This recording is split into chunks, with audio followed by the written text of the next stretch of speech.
Hello, friends, and welcome to your Daily Detroit, sharing what to know and where to go in Southeast Michigan. It is a snowy Friday, February 17th, 2023. And from east of Woodward, I'm Jer and Devon. And from west of Woodward, I'm Devon O'Reilly. I believe that winter has come back, sir. It decided to show up.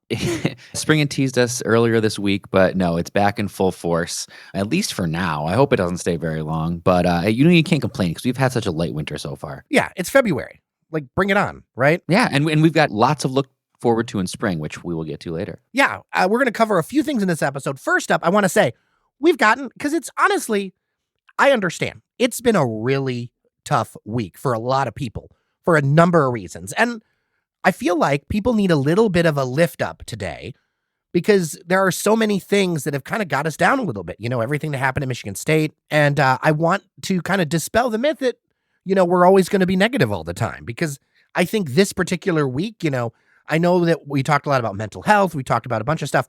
But, this was just like a really heavy week, man. No, it was. Everything obviously capped off, but kind of the MSU stuff is really just the kind of cloud that's kind of hung over all of it. And there's been other stuff, controversial things, with whether it be the whole Starbucks story that got some kind of ugly back and forth with people. There's been a lot of negativity, point blank. And so, it's good to kind of get into some positive stuff, I think, Jared. And I think the Friday show and Mr. Friday over here can help with that. So where have you been? Well, I'd like to venture out.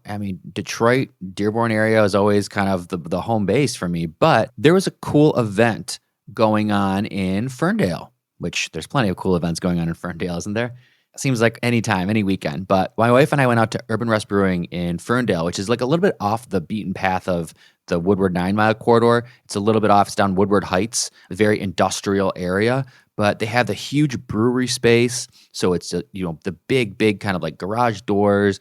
They brew the beer there. Very minimalist bench seating. But they did like a pop-up market there, which is really awesome. They had a bunch of local vendors from the area. It was packed. I think the event ran from like 1 to 4. We got there at like 2:30-ish because we had to make sure the baby was good. Then we got there and it was crowded. It was packed. So we were able to grab a beer, get a couple macaroons. The flowers were sold out, which was a bummer. But Urbanrest was a cool spot. I had not been there before. They've got a great selection of IPAs, some saisons. They even do some ciders. So it was cool to get out into the northern suburbs there in Oakland County, and Ferndale is always a pleasure. Are you a bit of a trader, sir? I guess you could say I'm a little bit of a trader. Not only was I outside of Detroit, I was outside of Wayne County, which, again, it's rare to catch me out there. But hey, you know what? I got nothing bad to say. I was a trader, too. Really? We're in the same boat, sir. I went to Gateaux in downtown West Dearborn.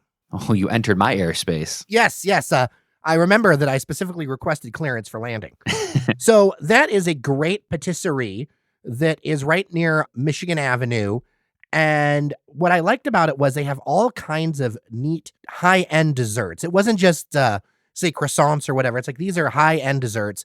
And I really discovered something called the Ispahan. Okay, what's that? So that has raspberry, which is one of my favorites, like a little bit of a lychee cream, and almost like a macaron style, like top and bottoms. I've learned that there's different sizes, but this one that I got was big.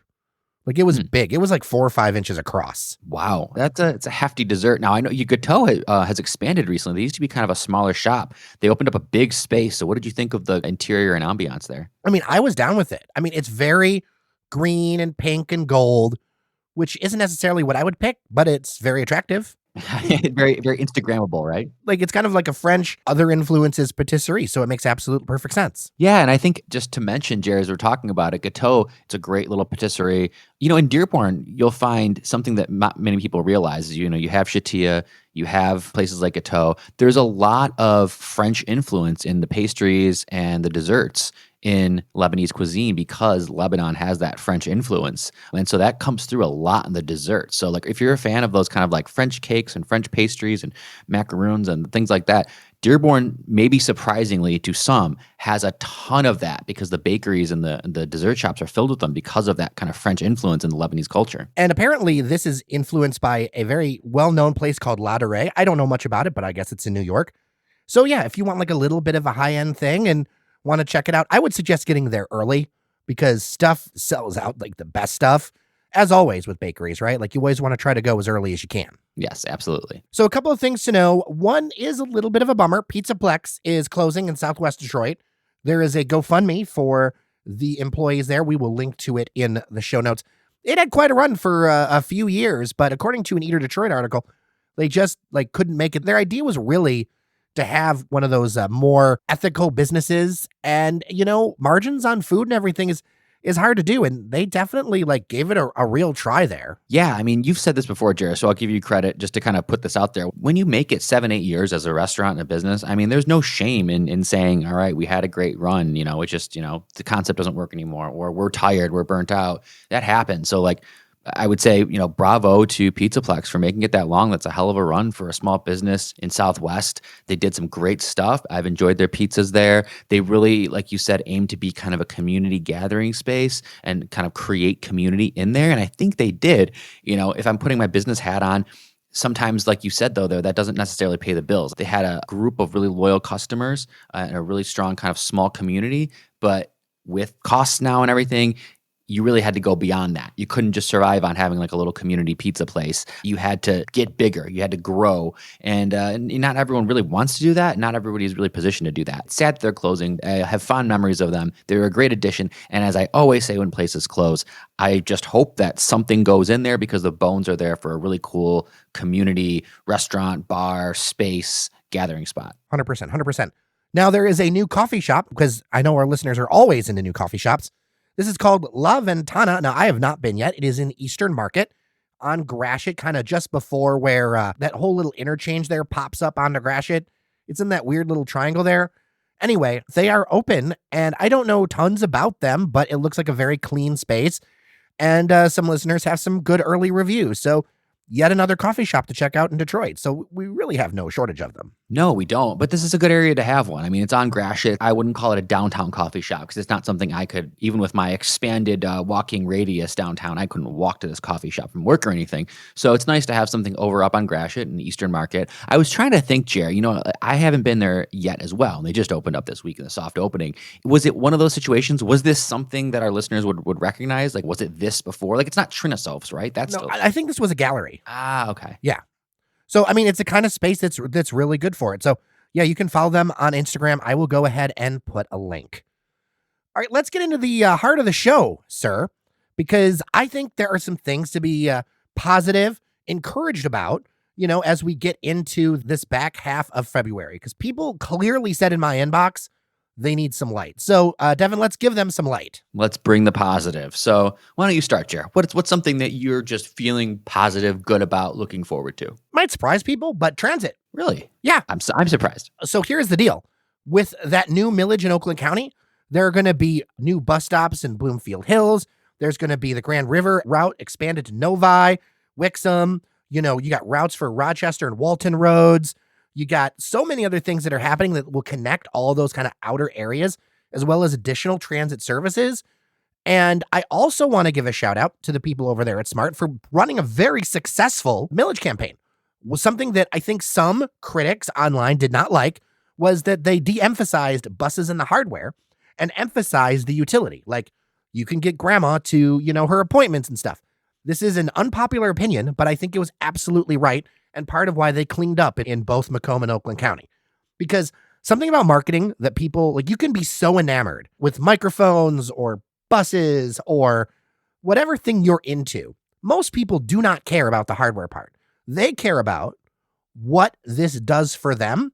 And it was finally a campaign that resonated with people, that this is what it can do for them. And so I want to give a hats off. And frankly, the results speak for themselves. And this is going to be a huge deal for the suburbs and connecting into Detroit as well going forward. This is a step forward. I'm very positive about it. And, some people might say like, well, it's not rail or whatever.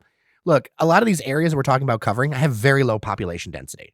And the fact is that you're just not going to see rail out there. You're just not. And so we need to look at how those services are going to be best delivered based on the density that we actually have. And I know we can get pie in the sky and, nothing shares better online than like a fantasy transit map.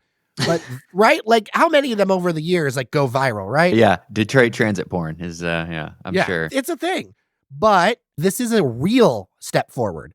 And I actually really appreciate that. And if you want to know more, you can go back and actually check out my interview before this election with Dwight over there, who runs Smart. I did that over at the Mackinac Policy Conference.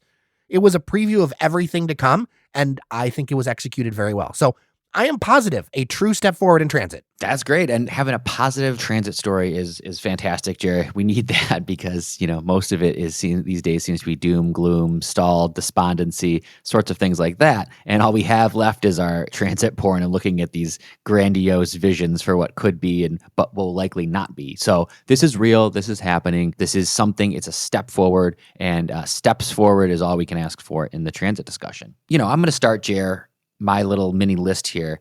And I have to acknowledge, because this is always in the back of my mind, that as I sit here, St. Patrick's Day is a mere month away exactly. That is a true sign of spring, sir. I have met you in Corktown for St. Patrick's Day. That is an event. Oh, my goodness. I'm looking forward to it again. Yeah, it was like 70 degrees. It was a beautiful day. I would only ask for 75% of that weather would be fantastic. But hey, it's a day I look forward to. And clearly, I'm biased. Devin Patrick O'Reilly is going to be, forever. St. Patrick's Day is going to be my favorite holiday for multiple reasons. But one that I think goes beyond just the day, Jer, for those people who may not enjoy it for the imbibing, for instance, is that to me, it really is the gateway to spring. You might as well call it like the kickoff spring festival, because after that holiday, you really start to snowball with other stuff that's going on. And I'll jump into my second real quick, Jerry. I know we're kind of going back and forth, but it relates. So you start with St. Patrick's Day in March 17th, and then soon after you have opening day, which is just, one of the greatest Detroit holidays. That comes up on April 6th of this year. So only a couple weeks after that, we're going to have our opening day, and pitchers and catchers have reported. So we've got pitchers and catchers in Lakeland. They're ready to go. So that's kind of a piggyback 1-2 punch for me, is St. Patrick's Day happening, and then also really being the gateway and kickoff to all the cool stuff that happens in spring in Detroit. And once we get to April, hey, bring back the April in the D song. There's fun stuff going on, even if our sports teams suck. Well, there is nothing better than a warm day sitting in a ballpark, even if you're not into baseball. It's just a chill thing. Just enjoy the sun, enjoy the things. Yeah. Yeah. It's fun to hang out here. And Tigers tickets are still some of the most affordable in sports. I mean, maybe not, like a DCFC, but of like the major pro sports in Detroit, I mean, Tigers tickets are still by far the most affordable. Yeah. As far as like first division, no doubt. Well, I will piggyback with yours and say that we are less than a month away to Detroit City FC's road opener. That another sure sign of spring, that the Le Rouge is going to be back for another campaign. I actually really enjoy it. People think sometimes that I'm new to the game, but I've actually been a Nottingham Forest fan for a long time. So also I've been like, the whole promotion relegation thing, that's a whole nother podcast, but it's something that I enjoy the beautiful game, just like I enjoy baseball. I feel like there's actually some similarities in kind of the vibe when you're just kind of enjoying it, go back and forth. There's a chillness that can be about it. Now, if you're on the supporter side, that is not the land for chill. That is the land for get up and giddy up and go. Right? Like if you're going to be on the supporter side, you got to be ready and like ramped up for that. But I'm very excited about the season. I'm excited to get back to Keyworth. It's one of my favorite spaces in Metro Detroit. I have to definitely shout that out. I've got another one, actually, Devin, that I want to mention up.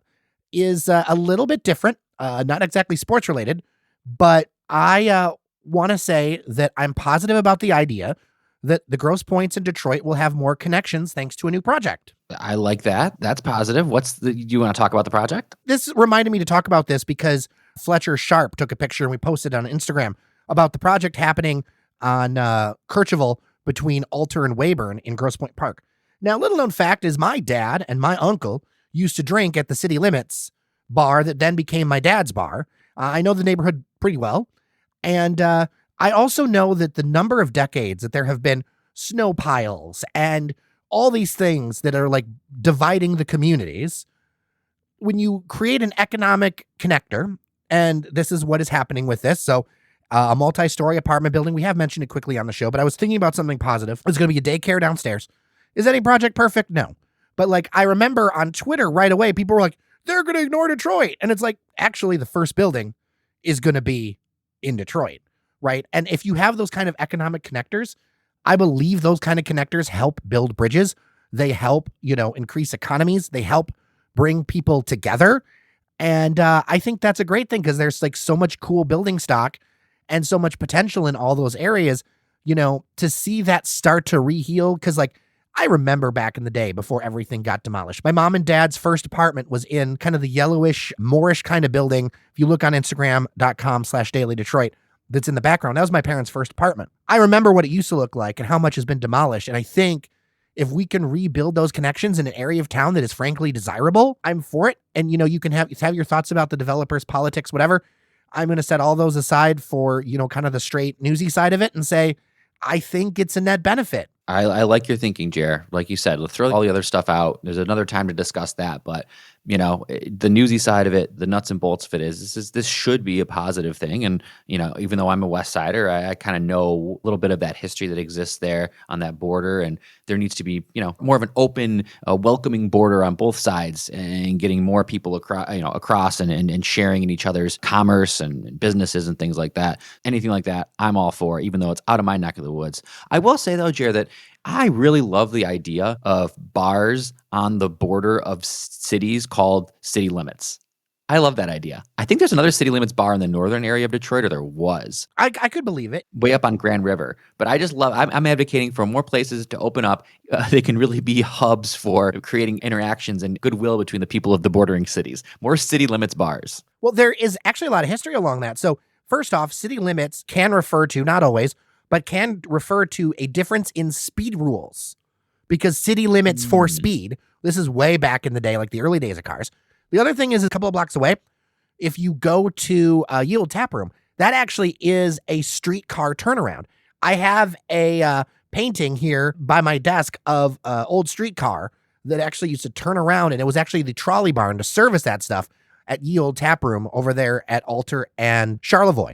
So there's all kinds of history if you just look under just a little bit. Oh, for another show, Jer. For another show. Piggybacking off of that, as we'll just continue doing here, another positive that I'm really thinking about a lot, both in my personal and professional life, is the amount of neighborhood investment. And I know maybe sometimes either it goes under the radar or it doesn't get as much play or publicity in like a Cranes or whatnot. But, there's been a lot of either announcements or things happening around neighborhood investment. And I mean that in a variety of ways. I mean, we saw the Gilbert Foundation announce a massive grant program to invest into Detroit neighborhoods. I obviously will plug our Neighbor Hub program, which has kicked off with, 20 neighborhood organizations and small businesses throughout the city that are getting grants to do really cool, amazing stuff. I mean, everything from opening up a gymnastics center in Detroit for people who just have never had access to a gymnastics center, the first lacrosse league for young people in the city of Detroit, some technology-based stuff. It's all happening all over the city. And maybe sometimes because it's not concentrated in one area, in one downtown or in one neighborhood, it doesn't get kind of covered like that, because you really have to get out there and go find the good things. But there's tons of development. We've got all these entrepreneurs. Again, we talk about the big openings, Jer, but so many actually new little restaurants and cafes. I think of like Cafe Rosa on Grand River over there and the Grandma Rosedale neighborhood. I think of Petty Cash over on Avenue of Fashion. Some really cool stuff has opened up in the neighborhoods. And I know, you can still drive through and see kind of some disappointing things in the neighborhoods. But I'll tell you what, I see a lot of positive. And if you don't believe me, come talk to me. I will show you positive happening in the neighborhoods. Oh, 100%. As always, it's a mixed bag, but there is a lot of positive happening. And something I didn't have on my list that I'm going to add to the list, and I feel terrible for anyone who's lost their jobs, but it seems like so far this purported recession is really limited to tech workers. And the other thing is that diving in a little bit deeper, it's more of a correction than like a wholesale thing. So a lot of these tech jobs, they're actually letting off some people, but nowhere near the number of people that they hired over the pandemic. It's more of a correction. It gets a lot of clicks and all that other stuff because, people read the internet. But so far, knock on wood, soft landing?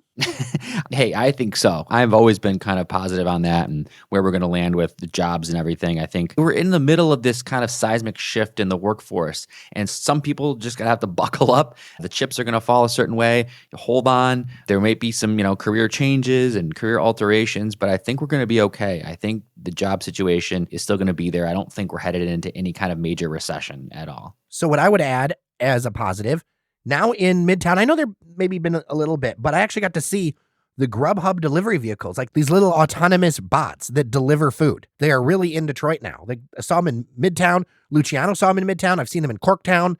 And it's kind of fun. It's something that I saw while traveling just after the pandemic in a number of cities. And seeing them here, I'm like, oh, this is kind of fun. And this could be a good way to bridge that last mile. And mobility, as we talked about, is so much more than just cars. At the end of the day, I think it's a net positive because it's just a far more efficient way to do things. And they're also kind of fun. I feel like we could name them. Yeah, right. Or paint them to look like cool things like minions or something. It's a great thing that's happening. It's through innovation, through places that are creating grant opportunities for these startups to do deployments and things like that in Detroit. Because if anything, Jer, the toughest thing is really not the technology. Honest to God, it's the red tape. It's the different things you have to work through in terms of getting something like that deployed and set up, all the different bylaws and things like that. So I think it's great. Those are awesome. The city of Detroit actually has somebody dedicated to that mobility stuff. I met him up at a meetup, and I would like to some point soon get him on the show because I think there's some interesting stuff there, better city services, those kind of things. Because, this staffing shortage, and, I was positive about transit. I am positive about transit. I'm not going to deny that there's a staffing shortage. That's not going away anytime soon. So some ways to kind of fill those gaps might be a good thing. Absolutely. No, I agree, Jer. Another positive as we're humming through here, I'm going to say the downtown vibrancy that's coming back. And I mention it on the show because I see it almost every day. Just little by little, more people, more places kind of opening up and saying, maybe we can open back up, or maybe we can expand their hours. I was just recently this past week at Lunchtime Global, which for those people who work downtown, if they're back, they're back. Wow. I went there for lunch. Lunchtime Global is back in business. So that's just a little mini breaking story within that, if those of you who didn't know that. But Lunchtime Global was like the standard for lunchtime in downtown Detroit. So many workers in that area. And they're known for like amazing fresh made soups, fresh made sandwiches and salads. They do like the combos. They're like the perfect lunch spot. They run customers through there. Even if there's a giant line, they get through that in like 10 minutes.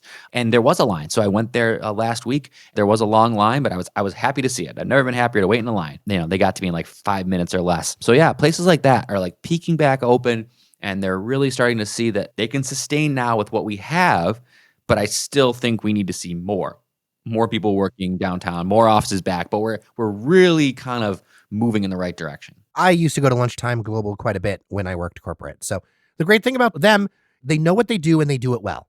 And that's all you can ask for a restaurant, right? Like not every place has to be gourmet.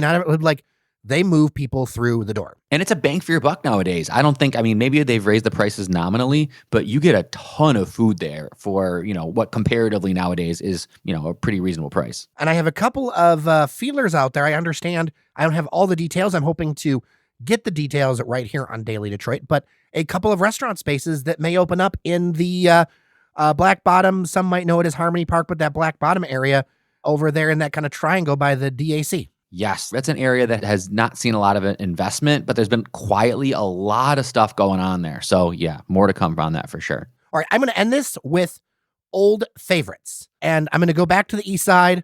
When you're not feeling 100%, when you need your world to be better, I'm all about that Mama Rosa's lasagna. It's the best under $10 lasagna you're ever going to have. And whether it's that or any other old favorites around town, I went to a place on the west/downriver side called Moschek's, which is like a Polish market that has all kinds of fresh meats and all kinds of stuff, but they've been around a million years. Like, support the places that have been around a while, and you're going to be pleasantly surprised about some of the cool stuff that you will find. Couldn't agree more, Jer. There's all sorts. Hey, Dearborn has plenty of old favorites for me. I think for my money, Lapita is still the best Middle Eastern restaurant in the city, no matter what else has popped up. It'll forever be my favorite. I've been going to Lapita literally for 25 years probably, and still, for my money, best Mediterranean in Dearborn or anywhere else.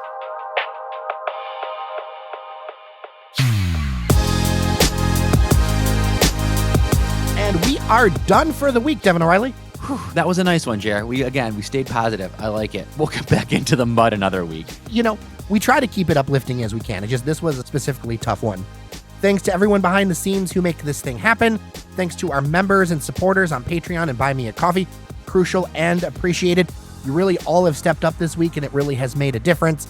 Feedback is always welcome at dailydetroit@gmail.com if you've got some stories that you want us to talk about. So with that, I'm Jer Stays. And I'm Devon O'Reilly. Thank you so much for listening. Remember that you are somebody, and we'll see you around Detroit.